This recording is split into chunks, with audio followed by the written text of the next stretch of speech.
Ya, eh, selamat datang di penjelasan dari aktivitas yang sudah kalian lakukan. Jadi, sebelumnya kalian sudah melakukan aktivitas yaitu ada 4 gitu. Yang pertama itu kalian memutuskan bagaimana mengatasi masalah yang kalian hadapi di dalam What's Your Problem. Kemudian yang kedua di dalam structure itu tentang order. Kemudian di yang berikutnya ketiga yang semi structure itu tentang production, dan terakhir di yang keempat unstructure tentang PSBB gitu ya, yang sekarang ini sedang marak di Indonesia. Nah, ini adalah rangkuman dari semua yang kalian lakukan. Jadi sebenarnya kenapa sih kok kalian harus mengerjakan semua aktivitas itu? Jadi gini, judul kita kan decision support system, yaitu sistem penunjang keputusan. Nah, apa itu sistem penunjang keputusan? Sistem penunjang keputusan itu adalah sebuah sistem yang dibuat untuk membantu orang mengambil keputusan, membantu. Jadi bukan bukan memutuskan, membantu, ya. Nah, bagaimana orang dapat mengambil keputusan dengan mudah, gitu ya? Orang dapat mengambil keputusan dengan mudah saat dia mempunyai informasi yang cukup, gitu ya. Nah, keputusan pun macam-macam, gitu ya. Ditinjau dari tingkatannya seperti yang kalian lihat sekarang ini, gambarnya piramida, gitu ya. Di sebelah kiri, gitu ya, ada structure, semi structure, dan unstructure. Seperti judul aktivitas kalian. Jadi structure artinya adalah dia itu adalah masalah-masalah gitu ya, yang eh, keputusannya untuk solusinya itu bisa diambil dengan cara menghitung. Jadi artinya dihitung kemudian dapat hasilnya langsung bisa memutuskan. Mungkin dengan kata lain bisa dibilang bahwa ini lebih ilmu pasti. Ya, jadi misalnya saya mau jual barang, kemudian ada orang nawar. Nah, saya ingin tahu saya jual atau enggak enaknya barang. Saya kemudian akan hitung dia nawar berapa, saya hitung biaya saya berapa untuk barang itu, apakah saya masih untung. Begitu saya masih untung, maka kemudian saya akan menjual barang itu. Nah, itu artinya dari hasil perhitungan saja. Dan biasanya seperti di piramida ini, biasanya itu dilakukan oleh operational management, yaitu manajemen tingkat dasar yang lebih dekat dengan operasional perusahaan. Dan kenapa kok ada di tingkatan bawah? Karena ini biasanya banyak. Nah, orangnya banyak, kemudian keputusan juga banyak. Contoh lain lagi, kayak orang misalkan jual properti, jual mobil, dia bisa tawar-tawaran dengan kita, salesnya ya bisa tawar-tawaran dengan kita, bukan berarti dia punya kebijakan sendiri untuk menentukan harga, tapi dia sudah punya batasan, gitu ya. Dia punya batas minimal, di mana dia tinggal bandingkan. Kalau misalnya, gitu ya, penawaran orang ini masih di atas batas minimal saya, gitu ya, dan dia masih oke dengan komisi yang dia terima, maka dia terima dia penawaran itu. Nah, itu apa namanya adalah structure gitu. Kalau seperti yang di aktivitas tadi kan juga order. Kemudian yang kedua meningkat pada yang namanya semi structure. Apa itu semi structure? Sesuai dengan namanya, semi itu setengah-setengah, gitu ya. Sebagian bisa dihitung, sebagiannya lagi nggak bisa. Ya. Nah, ada masalah-masalah yang kita itu bisa ngitung sebenarnya, tapi tidak. Hasil perhitungan itu tidak bisa jadi patokan baku untuk memutuskan. Masih butuh satu hal lagi yang namanya intuisi. Intuisi itu kan seperti perasaan ini mending jangan deh, gitu ya, intuisi. Tapi intuisi itu bukan karangan juga sebenarnya. Intuisi itu didapatkan karena orang sudah berpengalaman. Dia punya banyak pengalaman, maka dia intuisinya kuat. Dia tahu biasanya kalau menghadapi masalah kayak gini, dulu pernah mengalami memakai cara A gagal, maka jangan sampai memakai cara itu lagi. Nah, itu namanya intuisi dan itu didapatkan dari pengalaman. Karena itu, di dalam semi structure yang memutuskan adalah tactical management. Di mana di sini level-level manager, middle management, gitu ya. Nah, kenapa? Karena semi structure memang ada yang dihitung, tapi setelah itu setengahnya masih butuh intuisi, butuh orang yang berpengalaman untuk memutuskan. Misalnya kayak produksi yang kalian kerjakan. Produksi memang bisa dihitung, tapi kemudian kalau kita produksi terus gitu ya, apakah benar itu akan laku? Itu nggak bisa dihitung. Kenapa? Karena keinginan masyarakat gitu, itu tidak bisa dihitung. Nah, maka ini memakai pengalaman, memakai intuisi, memakai informasi yang dulu-dulu sudah pernah diterima oh kalau misalkan sudah sampai sekian lama itu sepertinya orang-orang akan bosan. Percuma, kamu diskon pun dia nggak akan beli. Nah itu intuisi, gitu ya. Tidak dihitung, tapi dari pengalaman. Dan yang terakhir ada yang namanya unstructured. Sesuai dengan namanya, unstructured tidak terstruktur sama sekali. Artinya apa? Tidak bisa dihitung, gitu ya. Ini menggunakan intuisi. Karena itu, yang memutuskan masalah yang unstructured untuk mengambil keputusannya itu, keputusannya diambil oleh strategic management atau top management di dalam perusahaan.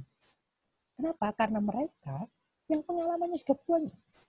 Mereka sudah pernah di operational management, mereka sudah pernah menjadi manajer, kemudian mereka sekarang ada di top management. Maka mereka sudah pengalamannya luar biasa banyak. Informasi yang mereka terima selama hidup sudah sangat-sangat banyak. Ya. Karena itulah mereka bisa memutuskan dengan baik. Intuisinya sangat baik. Dan oleh karena itu juga kalau kalian kerja, tidak harusnya ya tidak mungkin kalian itu langsung masuk jadi manajer. Kecuali perusahaan itu adalah miliknya orang tua kalian. Gitu ya. Kalau kalian di perusahaannya orang, masuk pertama asalnya belum kerja sama sekali ya, belum kerja sama sekali, pasti masuk operational management. Kecuali kalau kalian pindah kerja, dulunya sudah pernah kerja, pindah kerja, mungkin nggak di level bawah.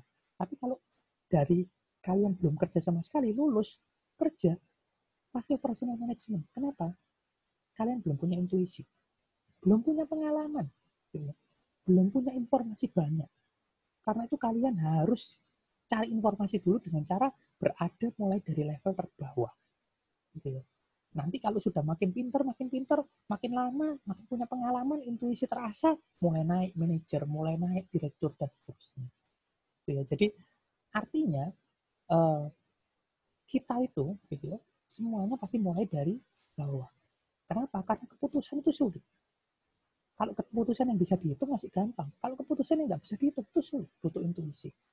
Nah, kayak seperti halnya saya biasanya pakai contoh juga kita dan orang tua kita, gitu ya. Orang tua kita walaupun pendidikannya, jadi kalau berbicara mengenai intuisi, ini tidak berbicara mengenai tingkat pendidikan. Orang tua kita misalkan pendidikannya hanya SD, kita pendidikannya S1 misalkan. Nah, kalau kalian misalkan berdebat dengan orang tua kalian, misalnya kalian mau keluar malam sama teman kalian, misalkan yang cewek gitu ya, mau keluar sama cowok, malam-malam dikasih tahu sama orang tuanya, jangan, gitu ya, bahaya. Kok perasaannya mama tuh gak enak, dia kayaknya bukan orang baik. Terus kemudian kalian mulai marah nih, bilang, oh enggak, mama salah. Oh dia loh ke gereja, misalkan gitu ya, atau dia rajin ibadah. Dia ini orangnya baik-baik, dia orang pinter, gitu ya. Maksudnya anak yang pinter di kampusnya. Nggak mungkin lah, nggak logis kalau dia orang jahat. Saat kita bilang bahwa nggak logis, itulah tandanya bahwa kita berada di operational management. Kenapa? Karena kita hanya berpikir menggunakan ilmu pasti. Kita tidak menggunakan intuisi. Gitu ya. Nah, sedangkan orang tua kita, mama kita, pakai intuisi karena pengalamannya sudah banyak. Sudah lama gitu ya. Sudah umur berapa? Sudah banyak menghadapi orang-orang macam-macam. Nah, karena itu orang tua kita tahu seperti apa yang baik, seperti apa yang buruk dari intuisi mereka. Ya. Tapi kemudian kalau berbicara mengenai terus apa namanya decision support system ini membantu keputusan yang mana?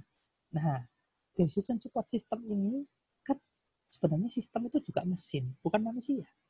Mesin itu ya sampai sekarang sih tidak ada mesin yang bisa dikatakan benar-benar punya intuisi. Walaupun dibilang ini kecerdasan buatan, artificial intelligence itu, AI, itu tetap bukan intuisi, itu dari hasil perhitungan. Menghitung, kemudian melakukan apa. Ya. Nah, sama juga dengan decision support system. Hanya menghitung, menyajikan informasi apa. Ya. Artinya apa? Decision support system itu ada di level structure. Dia bisa dipakai oleh strategic management, gitu ya. Tapi bukan dipakai intuisinya, dipakai hasil perhitungannya.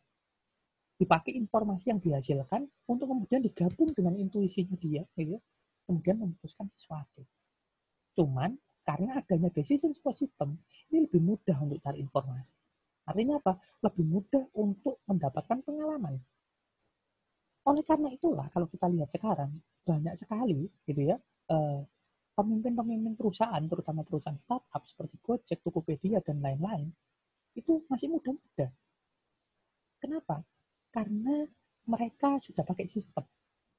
Jadi ibaratnya kalau mereka mau mempelajari perilaku dari 1.000 pelanggan, ya, mereka tidak perlu untuk punya pengalaman dengan 1.000 pelanggan beneran. Mereka tidak perlu untuk punya pengalaman berpuluh-puluh tahun. Mereka cukup mengambil dari data yang sudah diolah, gitu ya. Jadi dari data yang sudah diolah, mereka dapat informasi tentang perilaku pelanggan dan lain-lain. Yang akhirnya mereka bisa belajar dengan cepat. Mereka bisa punya pengalaman dengan cepat. Mereka bisa dapat informasi dengan cepat. Yang akhirnya itu mengasah intuisi mereka. Dan akhirnya saat intuisi mereka sudah terasah, mereka bisa lebih cepat sampai di strategic management. Maka dari itu kalau kalian di sini yang bermimpi, saya ingin nanti kalau kerja itu nggak lama-lama jadi bawahan, langsung jadi atasan. Memang harus ada DSS, Decision Support System. Nah, satu lagi ya, kenapa kok dinamakan Decision Support System? Kenapa hanya mendukung? Kenapa nggak memutuskan? Jawabannya yang tadi saya bilang, karena mesin tidak punya intuisi. Dia hanya ngitung. Dia hanya bisa bertindak sebagai operational management. Karena itu butuh orang yang tetap memutuskan. Mesin hanya membantu, hanya mendukung, menyediakan informasi. Ya. Nah, kalau kita lihat, urutannya itu sebenarnya sangat mudah proses. Pertama, ada keputusan yang harus kita ambil. Seperti yang kalian waktu mengerjakan berbagai macam aktivitas kalian, gitu, itu kan kalian diminta untuk memutuskan sesuatu. Nah, waktu kalian memutuskan sesuatu secara tidak sadar atau secara sadar ya, saya nggak tahu, kalian harusnya butuh sesuatu yang namanya informasi. Kalian tidak bisa memutuskan tanpa punya informasi. Kayak memutuskan ini dilayani nggak pemesanan ini. Butuh informasi kan? Apakah saya rugi atau enggak kalau melayani? Produksi ini butuh dilanjutkan atau enggak? Butuh informasi. PSBB ini harus dijalankan atau enggak? Butuh informasi sebenarnya. Jadi semuanya butuh informasi. Mungkin gampangnya juga misalkan kayak kalian masuk Ubaya. Itu keputusan. Memutuskan masuk Ubaya. Nggak mungkin tiba-tiba kalian masuk. Ada informasi yang mendukung dulu. Yang akhirnya membuat kalian mau masuk Ubaya. Mungkin kalian berpikir, enggak, saya nggak dapat informasi. Saya cuma karena kakak saya di Ubaya, terus saya di situ. Ya itu informasi. Ya. Dapat informasi dari kakakmu secara tidak langsung. Ya. Kakakmu di Ubaya, dia mungkin bilang, oke lah gitu ya, bagus dan sebagainya, kemudian kalian masuk. Orang tua kalian mungkin yang dapat informasi kalau bukan kalian. Yang kalian mungkin nggak dapat informasi, tapi orang tua dapat bilang, kalau saudaranya masuk dapat beasiswa keluarga besar Ubaya. Lah orang tuanya dapat informasi itu, maka kemudian mikir, wah lebih murah nih, memutuskan masuk Ubaya. Didasari dengan informasi. Nah, tapi informasi ini juga tidak muncul tiba-tiba. Informasi ini ada asalnya, ada dasarnya, sumbernya. Informasi ini berasal dari data. Ya. Jadi kalau kita mendapatkan sebuah informasi itu asalnya adalah data yang diolah. Kayak contohnya yang sekarang lagi rame Tokopedia, bobol datanya katanya, gitu ya. Data-data user bobol. Passwordnya nggak bobol katanya. Tapi sebenarnya itu memang password nggak bobol itu bukan menandakan bahwa baik-baik saja. Password nggak bobol itu ya password kan untuk memang mengaksesnya langsung. Tapi sebenarnya informasi kayak email, nama orang tua, nomor handphone, itu kalau sampai dikumpulkan segitu banyaknya, katanya 91 juta gitu ya, pengguna, 15 juta merchant. Itu kalau dikumpulkan datanya berharga banget. Data itu bisa diolah, misalkan kita bisa tahu dari sekian banyak orang yang berbelanja online, kebanyakan pakai email apa. Ya, Gmail, Yahoo, atau yang lain. Sebagian besar orang yang belanja online itu pakai provider apa? Ya, provider Indosat kah, Telkomsel kah, atau yang lain. Dari nomor handphone kan bisa. Kemudian bisa menjadi informasi penting bagi perusahaan untuk menjadi keputusan perusahaan strateginya apa supaya misalkan provider saya ini tidak kalah dengan yang lain, kok orang-orang banyak pakai yang itu, gitu ya. Banyak sekali informasi yang bisa didapatkan dari data, yang kemudian informasi ini akan digunakan untuk mengambil keputusan. Nah, jadi itulah proses dari pengambilan keputusan yang sudah sebenarnya kalian lakukan. Jadi nanti kalian ingat-ingat lagi dari aktivitas yang kalian lakukan tadi semuanya. Masa kalian memutuskan asal-asalan? Harusnya enggak kalau kalian serius. Kalau serius harusnya waktu kalian memutuskan kalian cari informasi. Ya, informasi itu berasal dari data dan kalian cari data. Maka begitu pula nanti sebuah sistem penunjang keputusan atau decision support system. Decision support system ini akan mengambil banyak data, mengolah data menjadi informasi, dan menyajikan informasi ini ke pengguna. Untuk apa? Supaya penggunanya mudah untuk mengambil keputusan dengan dasar informasi yang diberikan. Kalau berpikir soal nanti bagaimana nyimpen datanya, itu ada di materi sebelumnya tentang database. Kalau berpikir bagaimana ngoding sistemnya, itu urusannya orang IT. Ya, urusan orang manajemen hanyalah kalian berpikir, gitu ya, bagaimana ya sistem ini akan berjalan. Apa saja yang dibutuhkan sistem ini? Outputnya kira-kira apa? Jadi cara tidak langsung adalah perancang sistemnya. Nanti tinggal dibuat dari hasil rancangan kalian. Gitu ya. Oke. Terima kasih. Mungkin hanya segitu saja, singkat saja untuk penjelasan tentang decision support system. Semoga cukup jelas dan semoga bisa membantu. Dan inilah materi untuk ujian di nomor berikutnya. Ya, semoga kita selalu sehat dan semoga kalian selalu semangat untuk belajar. Terima kasih, sampai ketemu di lain kesempatan.